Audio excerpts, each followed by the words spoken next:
laptop yako ina drive moja tu kama hii, leo nitakuonyesha jinsi ya kuigawa na kupata drive nyingine bila kupoteza data. Kwa hiyo hatua ya kwanza, bonyeza start, alafu utasearch hapa disk management. Itatokea create and format a disk partition, utaopen. Disk management window itatokea, au njia nyingine utaklik window plus R. Utaandika hapa disk management, hii disk management.msc, utabonyeza enter na yenyewe moja kwa moja itakupeleka kwenye disk management window. Kwenye disk management window uta right click disk ambayo unataka uipunguze, kama ni C au yoyote ile ambayo unataka uipunguze. Mimi nitataka kuipunguza hii new volume hii, nita right click, utabonyeza shrink volume. Utaona ina query volume. Kwa hiyo ukishabonyeza shrink volume, itatokea hii window hapa ikionyesha total size before shrink, size available, shrink space in MB and the enter amount of space to shrink in MB.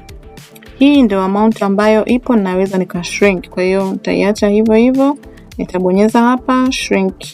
Au kama unataka kuipunguza zaidi, utapunguza kulingana na wewe utakapokuwa unataka kiasi gani uweke hiyo diski yako. Uta click shrink. Baada ya ku click shrink, utaona sehemu imeandikwa unallocated. Kwa hiyo uta right click sehemu iliyoandikwa unallocated, hiyo ndio space yako mpya ambayo imekuwa generated. Utabonyeza hapa new simple volume. Utabonyeza next. Utabonyeza next. Utachagua drive letter unayotaka kwenye hii listi kulingana na wewe upendavyo. Then utabonyeza next. Utabonyeza next. Baada ya hapo utakuwa umemaliza. Kwa hiyo hapo tayari utakuwa umetengeneza volume yako mpya kwenye Windows. Kwa nikija hapa kwenye this PC, nitaona partition yangu mpya niliyoitengeneza ya 13 GB imetokea.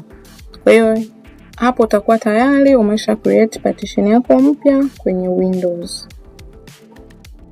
Kama video hii imekusaidia, usisahau kulike, kushare na kusubscribe kwenye Nath Tech Zone. For more Windows tutorials and tech tips, subscribe now. See you in the next video.